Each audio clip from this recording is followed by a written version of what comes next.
লোভ জিনিসটা জানি সবার মধ্যে আছে, কিন্তু যদি কেউ পার্সেন্টেজ 1 টাকাও খায় থাকে, আমি মনে করি তার হাসরের ময়দানে দিন এটার জবাব দিতে হবে। এই দিনে তো দিন না, আরো দিন আছে, তো ওইটা ভাই মিলে চলতে হবে। আর এই যে বন্ধু আছে, আমি আমার সব বন্ধুদের করি, সেটা হচ্ছে ভালো কিছুর জন্য, ভালো কাজের জন্য, যে দেখ আমরা যদি ভালো কাজ করি তাহলে মানুষ আমাদেরকে ভালোবাসবে। আরেকটা কথা বলে কি সবাই, যে যারা ভাইরাল হয় তারা দুঃখ করে আসে, দুঃখ করে আবার নেমেও যায়, কিন্তু আমরা কি বলি যে আমাদের কন্টেন্ট হচ্ছে এরকম যে এক এক টাইপের না, একটার মধ্যে এক এক ধরনের শিক্ষা আছে, যে শিক্ষাগুলা মানুষ অপেক্ষা করে একটার পরে একটা কন্টেন্ট দেখার জন্য। তা আমরা এখন আপাতত কন্টেন্ট, যেহেতু আমি অসুস্থ, কন্টেন্ট ওইরকম ভাবে দিতে পারতেছি না, ইনশাল্লাহ সামনে আরো ভালো কিছু আসবে এবং ইউটিউবার মানে ছোট ছোট কাজ আসবে আর কি। আপনার পাশে যে দুজন আছে, আপনার হাত ধরে জানি অনেকে উঠে এসেছেন, তাদের যখন আসলে পেলেন তখন কি দেখে তাদেরকে নিলেন? আমি শান্তর কন্টেন্ট দেখেছি, ওই কন্টেন্ট দেখে আমি ওকে ফোন করেছি। প্রথমে ওকে পাত্তাই দেয়নি, আমি কে, ও ঢাকায় আমাকে চেনে না, হয়তো ও দেখছে, দেখে পাত্তা দেয়নি, কিন্তু ঢাকায় কি, তাই না? ওর কন্টেন্ট দেখে আমি ওকে ফোন করছি সেই নরসিংদীতে। আমি একটা ওপেনিংয়ে যাচ্ছিলাম, কোথায় যাচ্ছিলাম, ব্রাহ্মণবাড়িয়া। তখন ওর নরসিংদী হয়ে যাচ্ছিল, আমার খুব নাস্তা খাবো, কানে মিষ্টি দোকানে নাস্তা খেতে গিয়ে ওকে ফোন দিলাম যে তুমি কি আছো, বলে কি হ্যাঁ আছি। আমি আছি এখানে, তুমি কি দেখা করতে পারবা, বলে কি না, বলে না আমি একটু ব্যস্ত আছি। তা আমি আবার ফোন দিলাম, দেখো আমি আর বুবলি বসে আছি, আমরা খাবো এখানে। তখন বলাতে বলে ঠিক আছে দাদা আমি আসছি, এই একটা দেখা পছন্দ।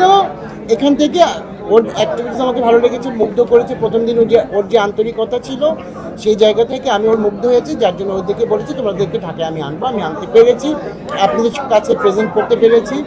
ও কেমন কন্টেন্ট বানায় বা ওর কতটুকু জনপ্রিয়তা আমি আপনারাই বলবেন। আর আপনারা সবাই জানেন আমি ছোটো বড়ো সবাইকে নিয়ে কাজ করি, বড় টপ লেভেলের সেলিব্রিটি নিয়েও কাজ করি, এদের মধ্যে কন্টেন্ট ক্রিয়েটরদের নিয়েও কাজ করি। এরকম সবার সাথে কাজ করে যেতে চাই। ব্যস্ত আমি জানি।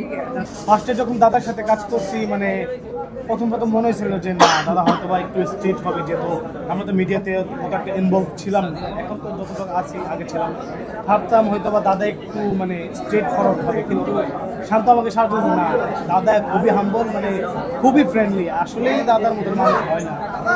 দাদার সাথে মিশছি, মানে এমনও হয় আমরা কাঁধে কাঁধ হাত রেখে মানে দুষ্টামি করি অ্যাজ এ ফ্রেন্ড, এরকম। কাকে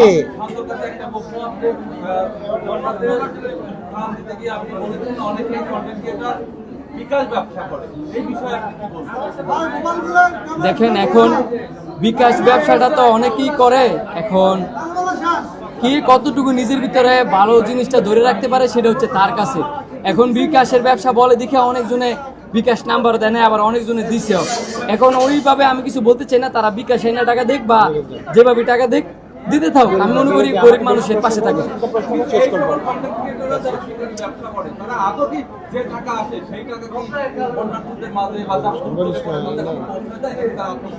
এটা ওরা ভালো বলতে পারবে, এটা তো মনের খবর বলতে পারবো না, বা আমরা ডিরেক্টলি ওদেরকে জাজ করতে পারবো না। কারণ হচ্ছে এমন হইতে পারে ভালো মনের মানুষ তো থাকে, হয়তো বা সবটা দিয়ে দেয়, হয়তো এরকম নাই।